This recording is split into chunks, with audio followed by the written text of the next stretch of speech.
सभी को जय सिया राम। आज रामचरितमानस में मंगल चर्चा के अंतर्गत हम लोग राम के वन गमन को समझने का प्रयास करेंगे आप लोगों के द्वारा।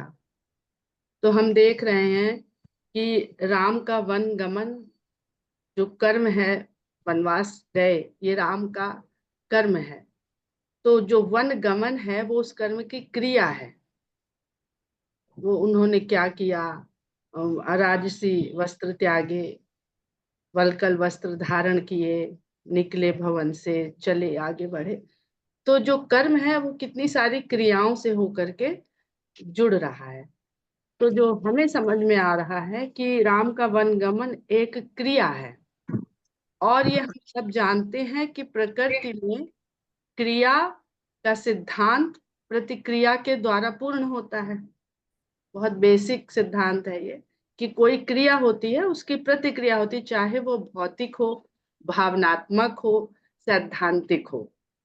किसी भी क्षेत्र में हम लोग इसको देखते हैं। तो आप लोगों से आज हम ये जानना चाहते हैं कि राम के वनगमन रूपी क्रिया में कितनी तरह की प्रतिक्रियाएं हुई और वो किस किस की थी और क्या थी।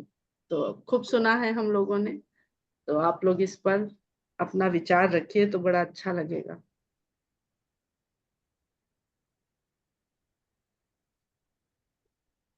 समझ में तो आ गया है कि हम लोग किस विषय पर बात करना चाहते हैं। तो अमिता जी, आपने सबसे पहले सिर हिलाया है। हम लोग आपसे आरंभ करते हैं। आप कोई बोलेगा तभी बात आगे बढ़ेगी। सिर हिलाने का मतलब तो ये है कि प्रश्न हम समझ तो आ गया, उत्तर हम का तो अभी। खोज रहे थे ना कि किसी के चेहरे से हमें ये नजर आ भर हाँ, जाए। बस हम तो खोज रहे थे बस। जी। तो ये बहुत ही सुंदर प्रसंग है।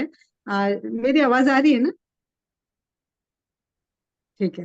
तो बहुत ही सुंदर प्रसंग है विनीता जी ने जो आज करा, और मैं तब से यही सोच रही थी कि जितना मैंने रामचरितमानस में विनीता के कहने के बाद समझा है राम के कर्म को, उनके कर्म करने के तरीके को, वो कहीं नहीं है। और वो जब हम अपने आप रामचरितमानस पढ़ लेते हैं तो भी नजर के सामने नहीं आता। श्रद्धा प्रेम पूरी होने के बावजूद भी वो सामने मैसेज नहीं आता। पर जब राम आते हैं और अपने पिता का हाल देखते हैं और उनकी माँ कह के कहती है कि तुम्हें जाना है, तो राम के जो वचनों से सीखा मैंने कि वो इतने आराम से अपने पिता कहते हैं, इतनी छोटी सी बात के लिए आप इतना कष्ट पा रहे हैं। और मैं गया और आया, मैं तो 14 साल ऐसे ही निकल जाएंगे, बिल्कुल परेशान मत होइए। और ये जो माँ ने मांगा है भरत के लिए राज, ये तो और भी अच्छी बात है। उनको दीजिए, और इसमें बिल्कुल भी आपको परेशान होने की बात नहीं है। तो ये जो इतना बड़ा परिवर्तन राम ने सहजता से लिया और उसमें कोई प्रतिक्रिया नहीं दिखाई, और एक्चुअली सच में माँ के प्रति, कैकेयी माँ के प्रति भी उनके मन में कोई विद्वेष नहीं था, और पिता के प्रति उतना उनका स्नेह था और उतना आ, उनके प्रति सम्मान था और इतना गहरा प्रेम था कि वो उन्होंने चाहा कि उनके पिता की सफरिंग भी खत्म हो जाए, और बिना किसी रिएक्शन के वो तैयार हो गए, तत्पर हो गए। तो इससे बड़ा कर्म कर्म करने का तरीका मैंने जिंदगी में मैं कहीं से नहीं देख पाती। उसके बाद वो अपनी माँ के पास जाते हैं और किस तरह वो बात कहते हैं, ये भी मैंने रामचरितमानस से सीखा कि क्या बात कैसे करनी है, क्या किसने कही, उसको कैसे कन्वे करना चाहिए। ये मैंने पूरी तरह से इन्हीं दिनों में सीखा। माँ के पास जाते हैं और कहते हैं कि माँ मुझे ऐसा आदेश मिला है, कोई उसमें वो नहीं एक्स्ट्रा ऐड करते। और माँ भी कमाल की, राम की माँ है आफ्टर ऑल, जैसे पहले भी आया है कि राम की माँ है तो ऐसे क्यों ना बोलेंगे। तो वो बोले हाँ, पिता ने आदेश दिया है, और अगर माँ ने आदेश दिया, कैके माँ ने, तो और भी अच्छा है बेटा, आपको जाना ही चाहिए। इतना हृदय, विशाल हृदय, इतनी विशाल समझ, ये देखने समझने लायक है। उसके बाद माँ एक बार कहती है मैं भी चलती हूँ साथ में, पर राम कहते हैं नहीं, आप ही रहिए। और माँ समझती हैं पूरा अपना कर्तव्य दायित्व, तो वो जिद नहीं करती। और फिर राम के साथ जब सीता और लक्ष्मण भी जाते हैं, तो वो बिल्कुल अपने पूरे पूर्णता में राम जा रहे हैं जंगल की तरफ, क्योंकि उनका जो कर्म है आगे वो लिखा हुआ है, वो पूरी तरह से सेट है इन स्टोन, वो करना ही करना है श्री राम को। तो तीनों पूरी अपने क्या कहते हैं श्री यानी कि जानकी के साथ और अपने शेष सारे गुणों के साथ वो तीनों पूरा एक होलसम लेके वो निकलते हैं जंगल में। और एक बात मैं बस खत्म कर दूंगी, एक बात तो बहुत ही सुंदर लगी कि रास्ते में निषाद मिलते हैं, भील भीलियां मिलती हैं, इतने ज्ञानी है राम, सब जानते हैं, ईश्वर है वो। और जब वो लोग उनसे छोटी छोटी बातें पूछते हैं तो रामचरितमानस में राम किस तरह उनसे बात करते हैं, उनकी तरफ ध्यान दे के सुनते हैं जैसे कि माँ बाप, इतना प्रेम उनमें है। और वो छोटे से छोटे और बड़े से बड़े को कितना इज्जत देते हैं, कितना सम्मान देते हैं। अपने बारे में तो कहीं उन रामचरितमानस में है ही नहीं कि राम की ग्रेटनेस, राम का इतना प्रभाव वो लोगों के थ्रू, लोगों के इंटरेक्शन के थ्रू मुझे मिला। तो मैं इतना ही कह के अपनी वाणी को विराम दूंगी। बहुत सुंदर। आपने बहुत राम बढ़िया। के वनगमन की क्रिया में राम की प्रतिक्रिया ही बताई कि राम की अपनी क्या प्रतिक्रिया रही। बहुत सुंदर। कोई और राम के वनगमन की क्रिया में किसकी क्या प्रतिक्रिया हुई? हाँ ज्योत्सना, स्वागत है जी। हाँ, सभी को प्रणाम करते हुए अपना जो बात मैं कहने जा रही हूँ वो ये है कि आपका प्रश्न है कि राम के क्रिया पे प्रतिक्रिया। तो पहली बात अगर हम देखते हैं तो राम जो है वो हर्ष विषाद और शोक से ऊपर है। वो किसी भी चीज के लिए ना उनके अंदर हर्ष है, ना विषाद है, ना शोक है। इस तरीके की किसी भी प्रक्रिया से वो नहीं गुजरते। लेकिन ये प्रतिक्रियाएं उनके साथ जुड़े हुए हर उस इंसान के साथ या हर उस जीवात्मा के साथ लगी रहती है जो कि उनसे जरा से भी संलग्न है, जरा सा भी जुड़ा हुआ है, वो चाहे हम आप ही क्यों ना हो। लेकिन हम पढ़ते वक्त भी अगर हम उनके उसमें जो भी उनके ऊपर दुख या समस्याएं आती है उससे हम खुद द्रवित होते हैं। तो सबसे पहली प्रतिक्रिया तो हम जैसे पाठकों के लिए ही है कि हम साधक तो नहीं अपने आप को कहेंगे, लेकिन पाठक अगर हम उसको पढ़ रहे हैं तो उससे जो प्रतिक्रियाएं होती है वो हमारी मानसिक प्रतिक्रियाएं हैं। उससे हमको समझ में आता है कि हमें ये देखना है रहता है कि हमने जिस चीज को वहां से कोई भी एक छोटा सा छोटा भी अगर हमने टुकड़ा उठाया है अपने जीवन के लिए, तो सर्वप्रथम तो हमें यही देखना है कि उसकी प्रक्रिया हमारी कैसी जाती है। अपनी प्रक्रिया के बाद अगर हम आते हैं कि उसमें जो है, तो सबसे पहली प्रक्रिया उसमें जब आती है, जब कैकेयी का वो करते हैं तो दशरथ के ऊपर आती। तो दशरथ जी क्योंकि विषाद और शोक में डूब जाते हैं, उनको वो जिस तरीके से भी अपना समझा कर वो करते हैं, फिर उसकी अगली प्रक्रिया जो है, जो सबसे मतलब ज्यादा दिखाई देती है, वो सीता जी में दिखाई देती है। क्योंकि सीता जी का की प्रक्रिया ये होती है कि मतलब उन्हें हर हाल में कैसे भी है पति वनगमन में साथ जाना है। तो यहाँ पे अगर हम स्त्री के विचारधारा से देखते हैं तो हमें यही लगता है कि पूर्ण समर्पण वाली बात नजर आती है कि जिस तरीके से पूर्ण समर्पण समर्पण होता है एक पत्नी का अपने पति के प्रति, तो वो प्रक्रिया यहाँ पे देखने को मिलती है। और बाकी जो है सारे चरित्र वैसे ही अपनी प्रक्रियाएं निभाते हुए चलते हैं। तो मैं तो सिर्फ इतना ही कहूंगी कि सबसे पहली प्रक्रिया जो है हम अपने ऊपर अगर लेकर देखें तो शायद इसके पढ़ने का हमें बहुत फर्क पड़ेगा। बस इतना ही कहना था। बहुत सुंदर।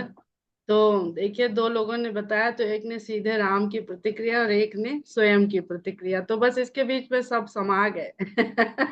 खुद को राम से जोड़ लिया तो ये सारा संसार, सारे चरित्र सब उसमें समा गए। कोई और अपने भाव राम के? हाँ संजना प्लीज आइए। म्यूट हैं आप अनम्यूट करिए, अनम्यूट करिए पहले। हाँ, हमने अयोध्या कांड बहुत ढंग से तो नहीं पढ़ा है, लेकिन जो मुझे चीजें समझ में आई हैं कि क्रिया प्रतिक्रिया तो प्रकृति का नियम है। तो प्रतिक्रिया हमारी होती है पढ़ के, और उस समय कथा में भी है, प्रतिक्रिया सबकी है। इम्पोर्टेंट इसमें ये चीज हमें समझ में आई कि क्रिया और प्रतिक्रिया तब फलित होती हैं किसी उद्देश्य के लिए जब उनमें एक सी संवेदनशीलता हो, कोई भी बात को लेकर स्वीकार्यता हो, एक दूसरे के निर्णय के प्रति स्वीकार्यता हो, और संबंधों की समझ हो। तो जो उनका वन गमन का जो था, उसमें उनकी जो माताओं का जो प्रतिक्रिया थी, या जो उनके और सुमंत या जो भी और लोग थे, प्रतिक्रिया जो भी थी, तो वो उसकी एक इसलिए वो बहुत ही कहना चाहिए कि एक उसका परिणाम बहुत ही अच्छा देखने को हम एक मिलता है, क्योंकि उसमें जो एक कर रहा था दूसरा उसको समझ रहा वहां पर। तो और आपस में और एक दूसरे के प्रति समझ भी थी उसमें, व्यवहार में उनकी जो माताओं की समझदारी थी, या जो भी उनके क्या कहते हैं कि जो पिता का जो व्यवहार था उसको प्रभु राम समझ रहे थे। लक्ष्मण जा रहे थे तो उनकी पत्नी जो थी वो सब समझ रही थी। तो ये जो एक वो देखने को मिलता है हमें कि एक संगठित रूप हमें क्रिया प्रतिक्रिया का देखने को मिलता है, जो कि कभी कभी हमारे वर्तमान समय में जो चीजें हम देखते हैं कि क्रिया कुछ और होती है, उसकी सारा समझ खेल का होता है, खेल समझ का होता है, और उसकी प्रतिक्रिया कुछ और होती है। तो इसीलिए हमारे जो उद्देश्य होते हैं वो उस तरह से सकारात्मक रूप से फलीभूत नहीं होते हैं। बस हम इतना ही कह पाएंगे। बहुत बहुत धन्यवाद संजना, आपने बहुत अच्छा बताया। और ये भी समझ में आया कि हम किस रूप में भगवान के साथ या राम के साथ अपना जुड़ाव किस तरह का है हमारा, उसी संबंध की बात इन्होंने जो करी। तो जैसा संबंध है वैसी प्रतिक्रिया होती। और कोई? विनीता जी, जय श्री राम। जय श्री राम। मैं ये कहना चाहती हूँ कि ये क्रिया प्रतिक्रिया के बारे में तो नहीं है, लेकिन वन गमन के बारे में है। जैसा कि बहुत ही मतलब उम्र में हम लोग को ये पता चला कि श्री राम जी और कैकेयी के बीच में एक ये संवाद हुआ था जिसको कि शायद कोई नहीं जानता था कि माँ, मैं ये आपके ऊपर एक बहुत बड़ा अपजस देने जा रहा हूँ, क्या आप इसको स्वीकार करेंगी? तो वो इतना प्रेम करते थे कि उन्होंने कह दिया कि जरूर करूंगी। मतलब ये भी नहीं सोचा कि वो क्या बोलेंगे, और उन्होंने कह दिया कि नहीं, मैं आप जो बोलोगे राम मैं वो करूंगी। और लेकिन इसके उन्होंने कहा था कि माँ, इसके बाद शायद आपको संसार या विश्व कभी भी आदर की दृष्टि से नहीं देखेगा। उन्होंने कहा मुझे इससे कोई भी वो नहीं है बेटा, तुम जो कहोगे मैं, मतलब ये प्रेम की एक ऐसी सीमा है कि इसको तो समझ ही के परे है, हम लोग के समझ के परे। तो उन्होंने कहा कि आप सारी वो चीज जो कि होनी थी, उन्होंने बताया कि आप ये वरदान मांगेंगी, आप इस तरह से कहेंगी। तो मेरे ये समझ में आता है कि ठीक है ये सब कुछ हुआ, लेकिन इसमें मंथरा का दिमाग, क्या श्री राम जी ने ही दिमाग में वो चीजें डाली? क्योंकि ये चीज तो होनी थी, ये तो घटना होनी थी। क्योंकि इसके पहले माता श्री सीता माता ने भी कहा कि प्रभु, अब सीता माता जी से राम जी ने कहा कि अब हम लोग को अगला ये शुरू करना है, मतलब जिस उद्देश्य के लिए हम लोग आए हैं उसके बाद ही ये माता कैकेयी के पास जाती हैं। तो ये थोड़ा सा आप हमको समझाएंगे, क्योंकि यहाँ पे जाके थोड़ा सा आदमी उतना समझ नहीं पाता है कि ये सब चीजें थी। तो फिर मंथरा और फिर राजा दशरथ, क्या ये लोग एकदम अनभिज्ञ थे इस सब चीजों से, कि वो लोग कुछ भी नहीं जानते थे? केवल ये केवल गोपनीयता 3 लोगों में थी, सीता जी, राम जी और कैकेयी में। तो मैं ये थोड़ा सा आपसे जानना चाहती हूँ, क्योंकि ये चीज मुझे बड़ा परेशान करती है कि इसमें बिल्कुल, हम मंथरा कहाँ से आ जाती इसकी चर्चा बिल्कुल करेंगे बीनू जी। उसके पहले आशा जी। जी कुछ कहना चाह रही थी। आशा जी की बात सुन लेते हैं, फिर आपकी बात मैं ये कह रही थी, जैसे ईर्ष्या और लोभ, वियोग, ममता, भक्ति, धर्म, कर्तव्य, समर्पण, सभी भाव उनके वन गमन के समय में आए हैं, जिसमें राम की प्रतिक्रिया जगह जगह पे अपनी तरह से हुई है। और उन्होंने हम लोग का एक तरह से मार्गदर्शन ही किया है कि ऐसी जब परिस्थितियां आती हैं तो हम लोगों को कैसे प्रतिक्रिया करनी चाहिए, या हमारा क्या व्यवहार होना चाहिए। कैकेयी के लोभ था, ईर्ष्या थी उनको कौशल्या से, उसकी प्रतिक्रिया राम ने दी, उनको उतना ही सम्मान देके, उतना ही करके, ईर्ष्या का कोई प्रतिक्रिया नकारात्मक रूप में उन्होंने नहीं दी। इसी तरह लोभ था कि भरत को राज मिले, उसका भी उन्होंने, उनकी प्रतिक्रिया जो थी वो बिल्कुल ही नकारात्मक ना होते हुए सकारात्मक थी कि लोग के पीछे हम लोगों को, लोग के लिए लोग का ही प्रतिक्रिया नहीं करनी चाहिए, उसको समझ के आगे देखना चाहिए। तो ये मुझे लगता है कि हम लोग के जीवन के लिए एक बहुत बड़ा मार्गदर्शन है, एक हमें रास्ता दिखाता है कि अगर ऐसी कुछ परिस्थितियां होती है तो उसमें हम लोग भी कैसे अपने जीवन में इसको उतारें और अपना जीवन संवारें। बहुत बहुत धन्यवाद आशा जी। बीनू जी ने जो विनीता जी, मैं हाँ एक हाँ बात प्लीज कहना प्लीज चाहती अलका प्लीज। जब उनको वनगमन की बात लक्ष्मण जी को पता लगती है, तो उनकी जो प्रतिक्रिया होती है वो क्षोभ, दुख, और ये अगर उनको राम समझाते भी हैं, पर वो उनके मन के अंदर एक क्रोध है, क्रोध भरा हुआ है अपने पिता के प्रति, अपनी माँ के कैकेयी के प्रति। और पर वो क्योंकि राम को इतना प्रेम करते हैं और उनके बिना नहीं रह सकते हैं, तो वो उनके साथ चले जाते हैं। पर जब और सुमंत्र जी भी जब उनसे को भी वो कैकेयी और उनके लिए जो संदेश देते हैं, उसमें भी वो दिखाया कि कुछ उन्होंने क्षोभ भरी बातें करी हैं।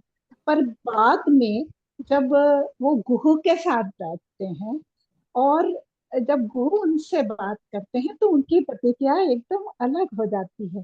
फिर वो अपना कर्म का समझाने लगते हैं। तो ये दोनों एकदम ऑपोजिट, यानी एकदम ऑपोजिट चीजें हैं। वो एकदम से उनका हृदय परिवर्तन जैसा हो जाता है। तो ये मुझे समझ में आई कि उनको दो तरह की उनकी प्रतिक्रिया रहती है। और ये शायद हम लोगों के लिए भी है कि अगर किसी बात पे कोई है, कुछ हुआ है, तो उसकी प्रतिक्रिया एकदम से नहीं देनी चाहिए, उसको सोचना चाहिए, फिर बाद में हमको उसकी सही वो कारण और उसका सही वो समझ में आता है। यही मुझे ऐसा समझ में।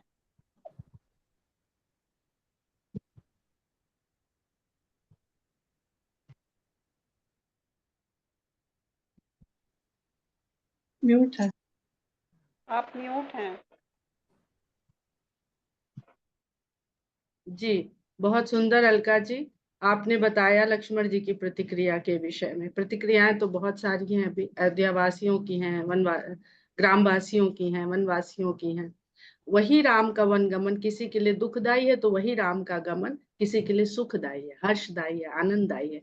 हम ये बात निकलवाना चाह रहे थे, पर वो कहीं से निकल के नहीं आई। तो बहुत एक एक पंक्ति ये है कि कोई भी जो राम का वन गमन है, वो ऐसे ही जीवन में होता है कि जो भी काम हमारे सामने होता है वो आवश्यक नहीं है कि हमारे लिए दुखदाई है तो वो सबके लिए दुखदाई है। वो किसी के लिए दुखदाई और किसी के लिए सुखदाई होता है। हम कहाँ पर खड़े हैं ये निर्भर करता है हमारी स्थिति परिस्थिति और दृष्टि पर, संगति पर।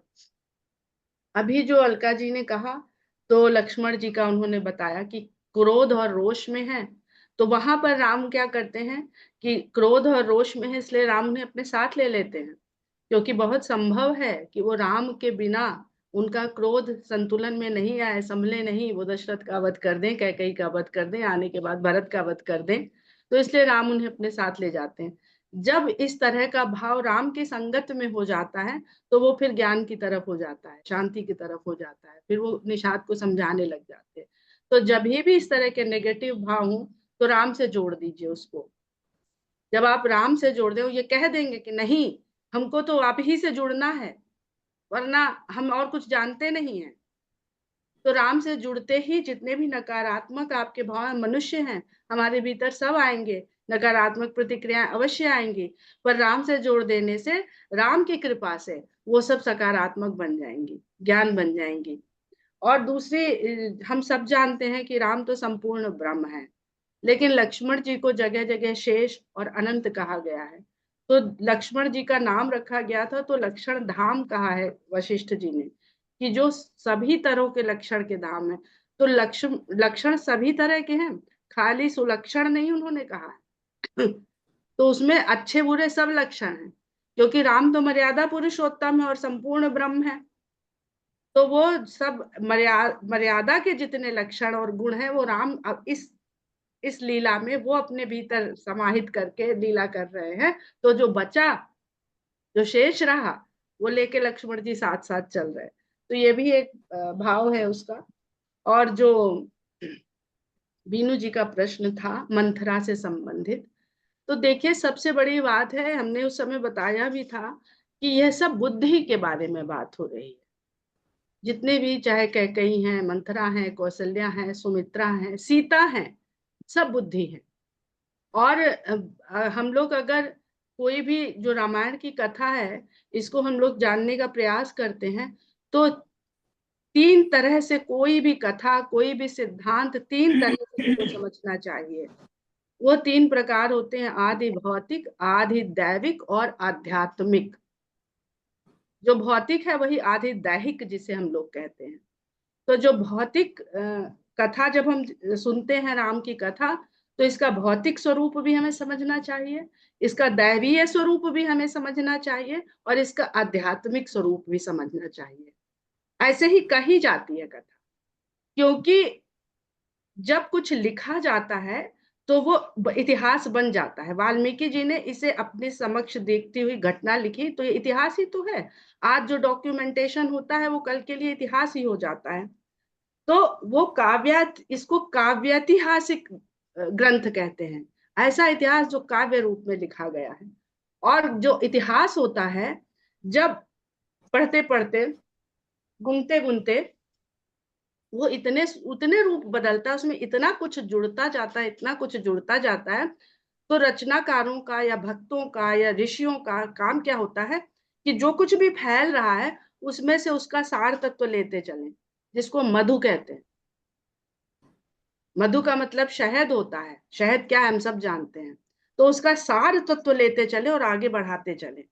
तो वो सार तत्व लेते हुए जब आगे बढ़ती है तो इतनी सारी उसमें कथाएं जुड़ जाती हैं जिसे पुराण का रूप ले लेता है और जिसे हम मिथ कहने लगते हैं। पर उसमें भी जो मधु है, जो सार है, जो सत्य है, वो निहित होता है। वो आगे चलते चलते फिर आ जाता है कथा के रूप में। तो इतिहास होता है, फिर पुराण होता है, फिर कथा, क्योंकि कहते कहते ही हम लोग आगे बढ़ रहे हैं, श्रुति और स्मृति के आधार पर ही आगे बढ़ रहे हैं। तो ये इतनी मानवीय क्षमता हम लोग जानते हैं कि श्रुति और स्मृति के आधार पर चीज स्वरूप बदलती रहती है। वो चाइनीज विस्पर पर खेलते हैं ना, तो पर वहां पे होना क्या चाहिए कि जो उसके भीतर का जो सत्य है वो न बदले। उस सत्य को ही सार भी कहते हैं, उस सत्य को ही मधु भी कहते हैं।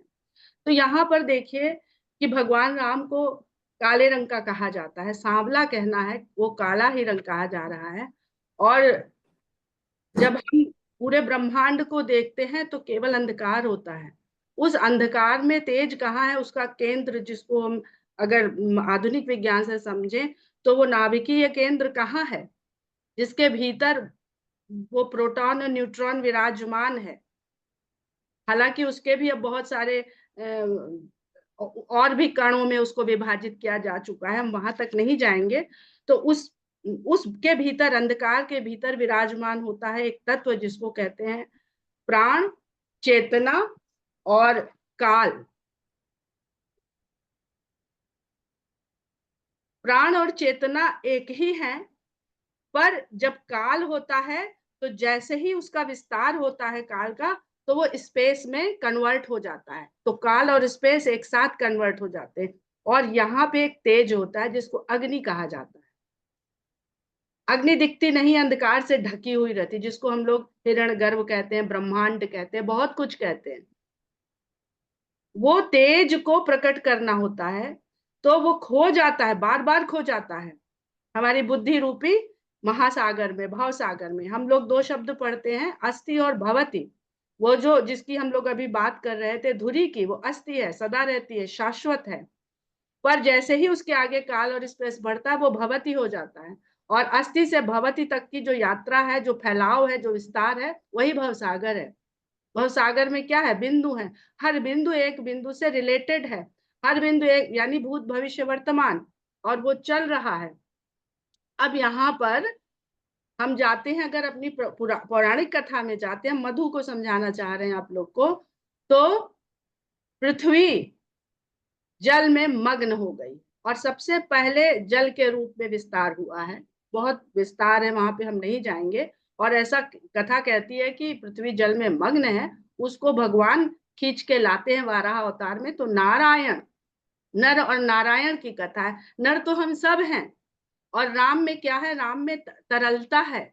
वो जहां होते हैं वैसे ढल जाते हैं, यही नार है। नार माने जल और अयन माने घर, मार्ग या स्थान, उसका निवास। तो राम में नार तत्व का समावेश हो गया है। नर से नारायण होना यही है, इसी की स्थापना करना है कि मनुष्य भीतर जो ठोस है वो तरलता इतनी आ जाए तो नर नारायण हो जाता है। तो वराह उस पृथ्वी को लेकर के आते हैं, खोज के लाते हैं तमस से। समुद्र के भीतर क्या है, तमस है। वहां से पृथ्वी को लेकर के आते हैं और स्थापित करते हैं। अब राम क्या करते हैं, त्रेता युग में है, सीता भी तो खो गई है। सीता रावण की लंका में खो गई है। जो पृथ्वी जल में विलीन हो गई थी, खो गई थी, वो सीता लंका में, जो सोने की लंका है। तो पांचों तत्वों की ही बात हो रही है। हम पांचों तत्वों से बना हुआ हमारा पूरा गुण धर्म से रचा हुआ पूरा शरीर और संसार है। तो बुद्धि बार बार उसमें खो जाती है। तो वराह बन करके, क्योंकि उनको पत्नी कहा गया है, पृथ्वी को भगवान विष्णु की पत्नी कहा गया है, तो अपनी पत्नी का उद्धार करने के लिए वो वराह रूप भी, जो एक निकृष्ट जंतु के रूप में जाना जाता है, वो रूप लेकर भी उसका उद्धार करते हैं, उसको स्थापित करते हैं। और यही सीता माता के साथ भगवान राम करते हैं। पर इस पूरी प्रक्रिया में नर और नारी लगातार चलते रहते हैं बुद्धि और ज्ञान के रूप में। बुद्धि ज्ञान का मार्ग है उसको पाने का, साधने का, आराधना का। तो मंथरा जो है वो एक ऐसी बुद्धि के रूप में आती है जो प्रभावित हो जाती है बहुत जल्दी कि हमारे जान पहचान वाले राजा हो जाएंगे, रानी हो जाएंगे, तो हमें सुख मिलेगा। वो कहती भी है कि चेरी छाड़ की कहा रानी, कि हम तो चेरी ही रहेंगे। लेकिन फिर भी हर आदमी चाहता है कि हम चाकर रहें तो किसी पावरफुल सोर्सफुल व्यक्ति के रहें। तो बुद्धि ऐसे सोचती है। तो इसलिए मंथरा का अर्थ है मंथर गति से सोचने वाली बुद्धि। और वो ये बात सही है आपने जो कहा कि कैकेयी तो राम के ही कार्य को पूरा करवा रही थी। पर राम के कार्य को पूरा करवाने के लिए सरस्वती क्या है, सरस्वती ने मंथरा की बुद्धि को फेरा ना।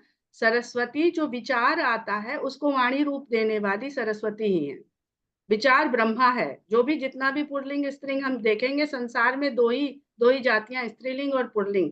और जाति के लिए, जो मानवीय जाति है उसके लिए कहते हैं कि दो ही जातियां कही जाती हैं, एक आसुरी प्रवृत्ति वाले जाति और एक दैवी ईश्वरीय प्रवृत्ति वाली जाति। तो दो ही जाति हैं। और अभी हम लोग वर्ण के बारे में भी बहुत बात कर रहे थे। तो वर्ण भी जो है, जितने 4 वर्ण बताए गए हैं, ये हमारी अपनी ही अवस्था है। हम अपने इस जीवन काल में शूद्र वर्ण में है कि क्षत्रिय वर्ण में है कि वैश्य वर्ण में है कि ब्राह्मण वर्ण में है, कि अभी हम कुछ किसी वर्ण में है ही नहीं। अभी हम असुर ही बने हुए हैं। तो असुर से पहले हमें अपने भीतर जो सुर दैवीय प्रवृत्तियां हैं उनको निखारना होगा, उनको पैदा करना होगा। उसके लिए राम पूरी ये लीला और चरित्र दिखा रहे हैं। इसीलिए वो मनुष्य ही बन करके आए हैं। तो और बड़ा सुंदर लगता है जब हम इसको पढ़ रहे थे कि देखिए, वराह भगवान ने जिसको उद्धार किया वो पृथ्वी थी, और राम भगवान ने जिसका उद्धार किया वो पृथ्वी की पुत्री थी। तो ये क्या है, ये क्या बताने का प्रयास हमें किया जा रहा है? क्योंकि वो सतयुग की कथाएं हैं। सतयुग में भगवान को जानने का एक ही तरीका था, ध्यान। ना कोई यज्ञ था, ना कोई यज्ञ की सामग्री थी, और मंत्र भी नहीं थे, केवल ध्यान था। ध्यान प्रथम युग मख विधि दूजे। दूसरे युग में यानी त्रेता में फिर यज्ञों का समावेश हुआ। तो यज्ञ करेंगे तो यज्ञ के लिए पृथ्वी चाहिए होगी, धरती चाहिए होगी। ध्यान के लिए आप धरती में कहीं भी बैठ जाइए, पूरी पृथ्वी है। लेकिन यज्ञ करने के लिए आपको एक भूमि विशेष चाहिए, पृथ्वी विशेष चाहिए। वो खेत से प्राप्त होती है, खेत कर्म भूमि है, तब तक खेती डेवलप हो गई थी मनुष्य के बीच में। तो वो यज्ञ की भूमि खेत है, जो कर्म भूमि है जनक की, वहां से वो मिलती है और वो राम को सौंप दी जाती है। और त्रेता युग के पश्चात में जब गोस्वामी जी कहते हैं कि अब यज्ञ की उपयोगिता नहीं रह जाएगी, द्वापर परितोषित प्रभु पूजे, द्वापर में गोपियां कृष्ण की पूजा करती है। प्रेम क्या है, वो उनको बनाती हैं, संवारती हैं, श्रृंगार करती है, ये पूजा है। हम लोग ज्यादा ज्ञानी हो गए हैं, ध्यान भी कर रहे हैं, यज्ञ भी कर रहे हैं, पूजा भी कर रहे हैं, स्मरण भी कर रहे हैं, ये नहीं तो ये नहीं तो ये नहीं तो ये, किसी ना किसी से तो भगवान मिल ही जाएंगे। तो वो जो यज्ञ की भूमि थी, वो जो आई थी पृथ्वी से, पृथ्वी की पुत्री के रूप में, यज्ञ भूमि के रूप में, उस यज्ञ भूमि का दुरुपयोग रावण करना चाहता है, उसको भगवान मुक्त कराते हैं। ऋषि मुनियों को यज्ञ नहीं करने को मिल रहा, यही तो लिखा है बार बार। तो अब जब यज्ञ का उपयोगिता नहीं रह गई तो पृथ्वी फिर पृथ्वी में मिल जाती है जाके, क्योंकि अब यज्ञ की आवश्यकता नहीं अगले युग में। तो सीता के होने की क्या आवश्यक, यज्ञ भूमि की आवश्यकता क्या है, पृथ्वी की पुत्री जो यज्ञ भूमि हमारी, उसकी आवश्यकता क्या है। पर इसी को रहस्य कहते हैं, वो जो मधु चल रहा है ना भीतर भीतर। तो जो रामायण कथा है, इसमें बहुत रहस्य है। वो रहस्य पढ़ते पढ़ते पढ़ते पढ़ते समझ में आता है। पहले पहले तो कथा ही समझ में आ जाए, फिर कथा का अर्थ समझ में आ जाए। ऐसे शहद बनाती है जब मधुमक्खी, तो आसान नहीं है।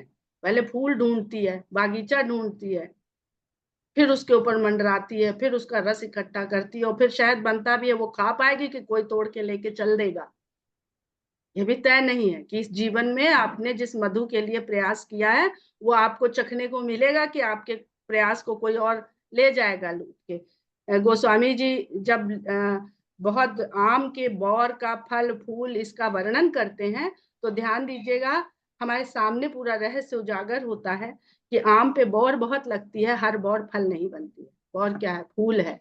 तो आपने साधना करी तो पहले फूल आया आपके जीवन के आम रूपी वृक्ष पे, जो भक्ति रस का प्रतीक है। फूल आया, उस फूल में से आधी ज्यादा झड़ जाती हैं आंधी से, कैसे भी, कीड़े से। फिर उसमें कुछ में फल, कुछ ही बौर फल बनते हैं, वो भी आधे के नीचे गिर के सड़ जाते हैं। कुछ ही होते हैं जो खाने के लिए लगाने वाले को मिल पाते हैं। तब जाके जो फल मिलता है, उसका रस आस्वादन जो करता है जिसने वृक्ष लगाया था, वो है भक्ति का रस। तो जो मिल रहा है कथा आनंद, उसको लेते रस आस्वादन करते चलिए और भगवान की शरणागत बने रहिए। भगवान जो चाहेंगे वो रस आपको चखाते रहेंगे, वो स्वाद देते रहेंगे, कभी दुख का कभी सुख का। पर उसको हर हर रस को आप भगवान के द्वारा दिया हुआ रस समझ करके ही उसका सबका सेवन करते। सेवन करना ही सेवा है। जो भगवान दे रहा है उसका सेवन आपने कर लिया प्रेम से, वही सेवा है। ये सेवा नहीं है कि आप मंदिर में बहुत करिए, सब कुछ बहुत अच्छा है। वो करते हुए आप ये देखिए कि सेवा का वास्तविक स्वरूप आपके भीतर आ रहा है कि नहीं। समय हो गया है आज का, हम लोग आगे की कथा फिर सुनेंगे राम के बहुत सुंदर। की। धन्यवाद, सुंदर। धन्यवाद। जय श्री राम। जय जय श्री राम। श्री राम। जिज्ञासा है, अगर आप कहें तो